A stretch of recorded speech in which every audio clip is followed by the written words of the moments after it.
Salut, moi c'est Niki de Niki Conseil Coaching. Quelle est la valeur de ta vie à tes yeux?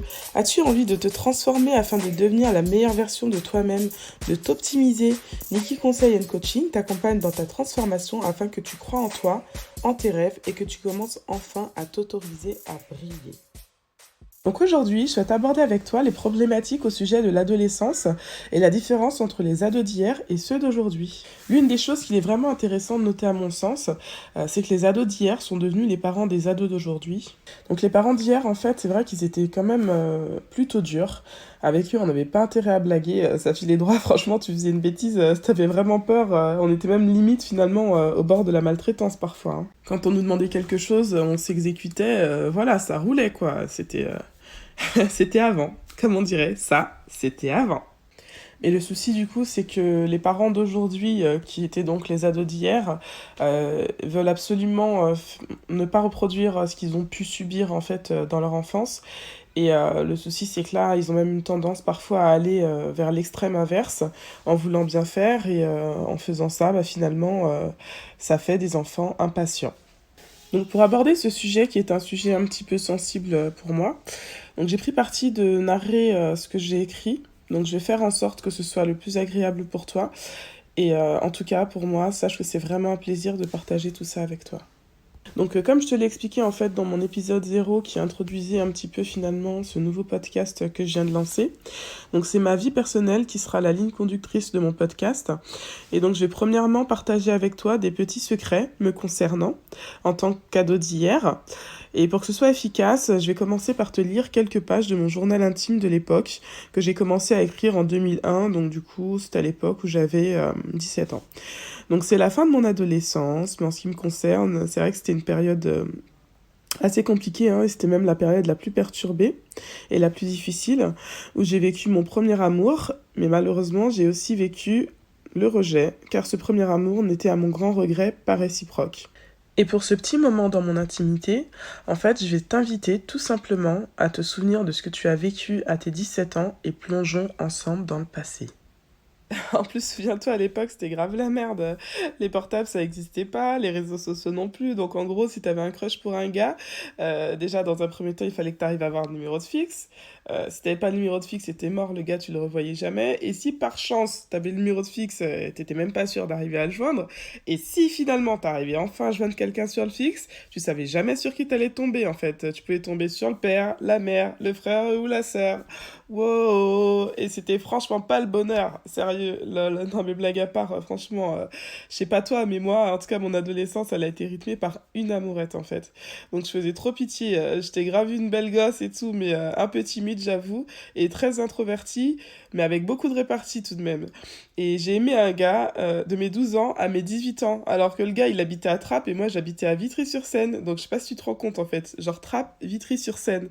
35 minutes de voiture, 2 heures et demie de transport en commun. Mais c'est vrai que j'avais 12 ans, j'avoue.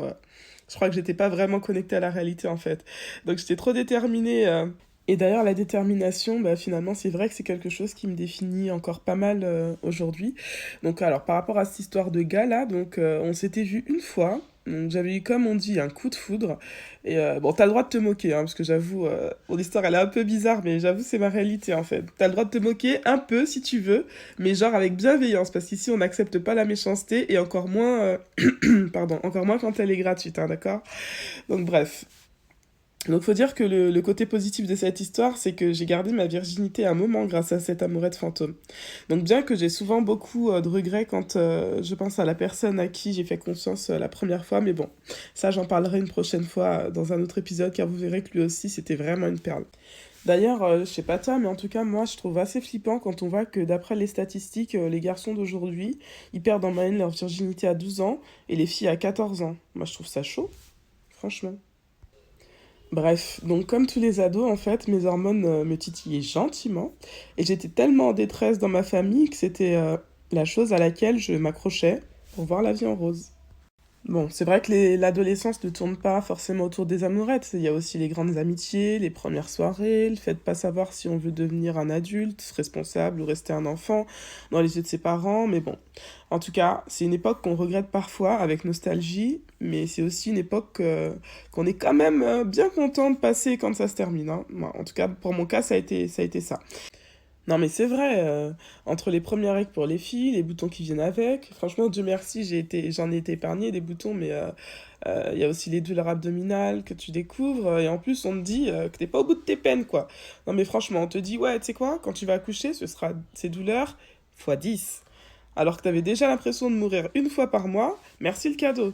Non mais bon, en tout cas cela dit, on dit aussi qu'après un accouchement, les douleurs s'estompent lors des menstruations et ouf, j'ai pu confirmer cette théorie, mais après mon troisième accouchement. Donc là, c'est pareil, on nous vend du rêve quand même, hein. Donc vaut mieux tard que jamais, mais bon, bref.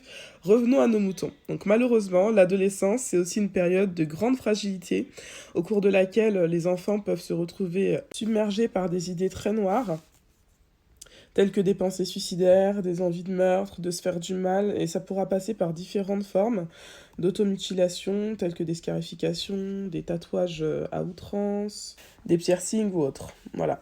Donc je sais pas si toi, qui m'écoutes, t'es une ado incomprise comme j'ai moi-même pu l'être. Je ne sais pas si tu es une maman d'ado ou d'ado en devenir, mais ce que je sais, c'est que nous devons prendre soin les uns des autres. Donc si t'es ado, essaie de trouver le mode de communication le plus adapté pour favoriser les échanges avec tes parents. Donc si tu rencontres des difficultés quelconques, ne reste pas seul. Franchement, ne reste pas seul. Parle-en autour de toi, à un adulte référent, si jamais tu peux pas en parler avec tes parents. Donc ça peut être l'un de tes parents, hein, si c'est possible, et ce serait même idéal. Mais sinon, ça peut aussi être un adulte auquel tu fais confiance. Et si toi qui m'écoutes, tu es une maman, fais confiance à ton enfant et fais en sorte d'instaurer avec lui ou elle un climat de confiance. Donc en sorte qu'en cas de difficulté ou de problème, elle ou il saura qu'il ou qu'elle peut se tourner vers toi. Ne place pas la barre trop haute et sois comme une alliée pour ton enfant. Et surtout, quelles que soient les erreurs et les mauvais choix qu'elle ou qu'il pourra faire, ne le juge ou ne la juge pas, mais fais en sorte d'être une oreille et une épaule bienveillante, vers qui il ou elle pourra se tourner en cas de détresse ou en cas de besoin. Donc soit dans l'accompagnement et dans l'éducation, afin d'augmenter les chances qu'il ou qu'elle fasse les bons choix, le moment venu, et quand tu ne seras pas là. Donc comme promis, voici quelques passages de mon fameux journal intime dont je vous ai parlé depuis le début de l'épisode là. Donc c'est un journal intime de l'époque, hein, d'accord? Je n'en peux plus. J'en ai marre de vivre ma vie car elle est trop mélancolique. Elle ne me plaît pas car j'ai l'impression de n'être aimée par personne.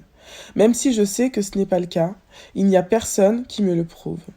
Ce qui me blesse le plus, c'est de savoir que je suis indifférente à celui que j'aime au plus profond de mon cœur. J'aimerais tant être aimée, être désirée. C'est d'ailleurs la raison pour laquelle, quand il y a des gens dans la rue qui me disent que je suis belle, très rarement, entre parenthèses, je suis contente. Ça me fait plaisir de savoir qu'il y a des gens qui me regardent. J'admets que je ne me trouve honnêtement pas laide, mais quand je vois la façon dont M me repousse, je finis par me poser quelques questions. Mais bon, j'aime ma tête car je ressemble à ma mère, et j'en suis très fière car c'est une très belle femme. Que puis-je écrire de plus? Je ne peux que me lamenter et m'apitoyer sur mon sort. Donc voilà, du coup c'était certains de mes états d'âme de l'époque et je pense franchement que ma famille n'imaginait même pas le quart de ce qui pouvait me passer par la tête. Donc ce texte avait été écrit le 10 décembre 2001, soit il y a 21 ans, et il avait été introduit par « Je suis blessée, j'ai la rage, je suis dégoûtée, déboussolée, tout ça pourquoi ? Pour avoir pensé aux gens que j'aime au plus profond de mon cœur. Je fais allusion à ma maman, qui au bled, je n'ai malheureusement pas eu l'honneur d'être élevée par elle, entre parenthèses, à ma défunte grande sœur, paix à son âme, qui à l'époque vivait en Angleterre et qui est partie bien trop tôt, il y a maintenant 7 ans, et je pensais aussi un peu à M, qui finalement s'est avéré être homosexuel. Je l'ai découvert bien plus tard. Donc voilà, du coup tout ça pour dire que l'adolescence c'est vraiment une période trouble au cours de laquelle chaque parent doit être extrêmement vigilant et attentif au comportement de leurs enfants et plus particulièrement encore lorsqu'ils observent un changement. Donc pour faire mon lien entre les ados d'hier et les ados d'aujourd'hui. Donc, comme je l'ai dit dans mon introduction, donc les ados d'hier, ce sont les parents des ados d'aujourd'hui. Et même si c'est vrai qu'à l'époque, nos parents ont pu se montrer très durs et de façon pas toujours légitime, nous devons vraiment prendre garde à ne pas tomber dans l'extrême inverse, hein, parce que du coup, c'est vrai que ça pourrait parfois faire preuve de laxisme, voire de démission. Donc faisons en sorte de rester raisonnables et objectifs en empêchant nos enfants de tomber dans certaines dérives afin de les préserver. Donc c'est vrai que les ados d'hier pouvaient parfois être victimes de harcèlement moral à l'école, mais avec le déploiement de l'Internet, les ados d'aujourd'hui poursuivent aisément le harcèlement jusque sur les réseaux sociaux. Donc ils ont également accès plus facilement à des contenus audiovisuels inappropriés, les poussant à certaines dérives dans le but de toujours plus tester leurs limites. Donc dans le but de se sentir plus vivant également. Donc tester leurs limites, oui, mais à quel prix? Dans quelle mesure? Malgré toutes les campagnes contre les drogues, l'alcool et le tabagisme, les ados d'aujourd'hui tombent encore dans ces vices et cela va malheureusement de mal en pis avec des joujoux tels que des cigarettes électroniques qui viennent banaliser les dangers liés au tabagisme. Et encore, je parle pas des addictions au sexe, aux jeux vidéo ou même aux films pour adultes. Donc aujourd'hui, je souhaite vraiment parler à une maman qui pense bien faire en cédant aux envies, même les plus folles, de son ado, bien que le premier travail doit se faire dès l'enfance. Donc sois une maman raisonnable pour ne pas avoir de regrets si la situation de ton enfant venait à prendre une direction à laquelle tu n'adhérerais pas. Tu as le droit de dire non à ton enfant et j'ai une grande nouvelle pour toi, il te remerciera par la suite. Donc les enfants ont besoin à tout âge qu'un cadre leur soit posé, même parfois imposé, mais toujours dans l'échange, l'écoute, la bienveillance et la communication.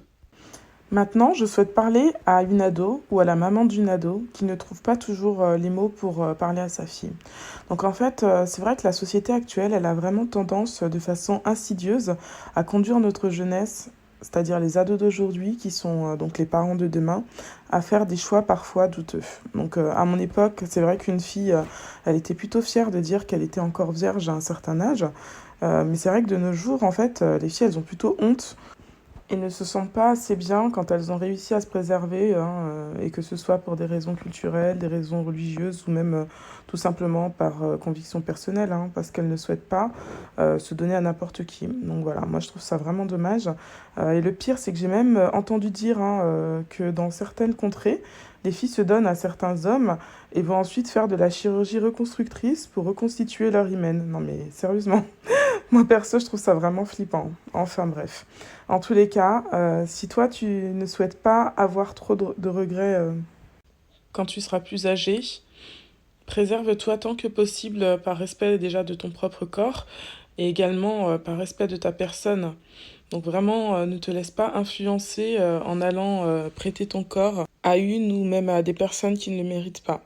Donc vraiment, fais en sorte de préserver ton cœur d'une potentielle souffrance hein, qui aura sans aucun doute un impact sur l'adulte que tu deviendras. Et surtout, ne laisse pas un garçon qui ne le mérite pas te faire pleurer et te faire douter de la personne extraordinaire que tu es et que tu deviendras. Donc vraiment, c'est vrai que la société actuelle te dicte d'exposer ton corps, de fumer, peut-être même de boire de l'alcool, de fréquenter des garçons pour te sentir exister.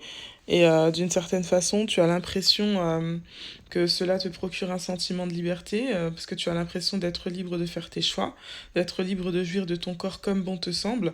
Mais en réalité, ce qui se passe en fait, c'est que quand tu te comportes de cette façon-là, et surtout quand tu te conformes aux exigences de cette époque, tu exposes ton petit cœur à plus de souffrance.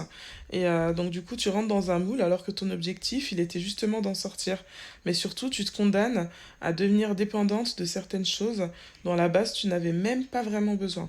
Donc voilà, c'est vrai qu'une fois que tu es tombé, tu te berces d'illusions en prétendant que la situation est sous contrôle et que c'est toi qui décides.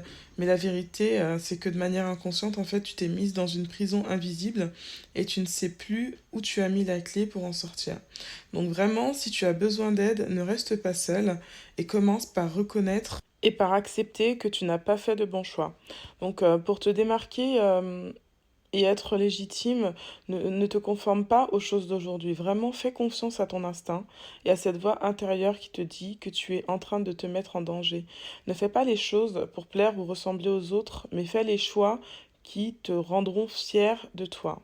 Si tu veux te sentir plus légitime, fais des choix respectables qui rendront tes proches fiers de toi. Consacre-toi à ce qui est important. Donc en l'occurrence, en fonction de ton âge, ça peut être tes études, hein, ou ça peut même être autre chose. Mais en tout cas, voilà, il est vraiment important que tu te consacres en fait à quelque chose qui t'aidera à t'assurer un bel avenir. Voilà. Donc sois juste et bienveillante avec les personnes qui t'entourent. Fais le bien autour de toi et tout cela te sera rendu à un moment ou à un autre de ta vie. Ça, je peux te le garantir. Donc vraiment, crois en toi. Crois en tes capacités et autorise-toi à briller car tu es une pépite et surtout ne laisse jamais n'importe qui éteindre ta lumière. Voilà, ça c'est le mot du jour. Donc pour terminer, je vais te donner quelques chiffres en fait. Il faut savoir qu'environ 8% de la population métropolitaine adulte déclare avoir fait une tentative de suicide au cours de sa vie et 2% présentent un risque suicidaire élevé. Donc le taux de récidive est également évalué à 22% pour les hommes et 35% pour les femmes. Donc c'est vrai que c'est quand même pas anodin. Donc il y a également une augmentation inquiétante chez les jeunes et plus particulièrement chez les filles en 2020, 2021 et une persistance en 2022 qui place la France comme présentant un des taux de suicide les plus élevés d'Europe avec près de 9200 décès par suicide. Donc c'est pas anodin je trouve, hein. Je sais pas ce que toi tu en penses mais voilà. Donc si jamais il y a une ligne d'écoute qui est mise à la disposition des Français au 3114 et donc selon une autre étude donc dans le journal des femmes en France près d'un élève sur 10 est harcelé chaque année, soit sur 12 millions d'élèves près d'1 million. Et ça a tendance en fait souvent à débuter à l'école primaire. Donc en tant que parent, il est vraiment important et même capital d'adopter une bonne communication avec ses enfants dès le plus jeune âge. Donc ça commence déjà quand ils sont petits. Parce qu'aujourd'hui malheureusement, il y a encore beaucoup de personnes qui s'imaginent qu'un bébé qui ne parle pas ne communique pas. Mais voilà, c'est vrai que ça commence vraiment dès la plus tendre enfance. Il faut absolument adopter des habitudes de communication avec un bébé, quand il grandit, avec un enfant, en adaptant bien sûr ses modes de communication à l'âge de l'enfant et à son développement, parce que c'est vrai que, voilà, on va pas parler de la même façon à un bébé de 3 mois et à un enfant de 3 ans par exemple. Et surtout quand l'enfant arrive en école primaire, ne pas hésiter à l'interroger, à communiquer, à partager avec lui, à créer vraiment un climat de confiance dans le foyer pour que l'enfant puisse vraiment ne pas avoir peur de parler si jamais il subit des choses qu'il ne devrait pas subir. Et en prenant cette habitude dès l'enfance, ça permettra qu'à l'adolescence, il gardera cette habitude-là en fait. Et du coup, ça permettra vraiment d'instaurer un climat de confiance et de communication entre chaque membre de la famille. Voilà, donc pour conclure, je vais finir avec un proverbe que j'aime vraiment beaucoup qui dit tout simplement « Instruis l'enfant selon la voie qu'il doit suivre et quand il sera vieux, il ne s'en détournera pas. » Voilà, c'est vrai que je trouve que ce proverbe résume vraiment assez bien le message que j'ai voulu te faire passer à travers ce premier épisode. J'espère vraiment que tout ce que tu as entendu t'a plu, que ça t'a parlé, que ça a pu faire un petit peu écho à ta vie ou même à la vie de certaines personnes que tu connais. En tout cas, sache que si jamais tu souhaites me soumettre un sujet de podcast ou si tu souhaites discuter de tout ça avec moi, n'hésite pas à venir vers moi. C'est avec un grand plaisir que je communiquerai avec toi. Et dans tous les cas, voilà, je t'invite aussi à t'abonner à mon podcast. Comme ça, tu pourras suivre la suite de mes aventures. Et tu pourras également me suivre sur les réseaux sociaux si tu le souhaites. Donc, je vais te mettre en barre d'infos tous les détails utiles pour toi. Voilà. Au plaisir, prends bien soin de toi. Prépare-toi à renouveler ton système de pensée et surtout, n'oublie pas de briller.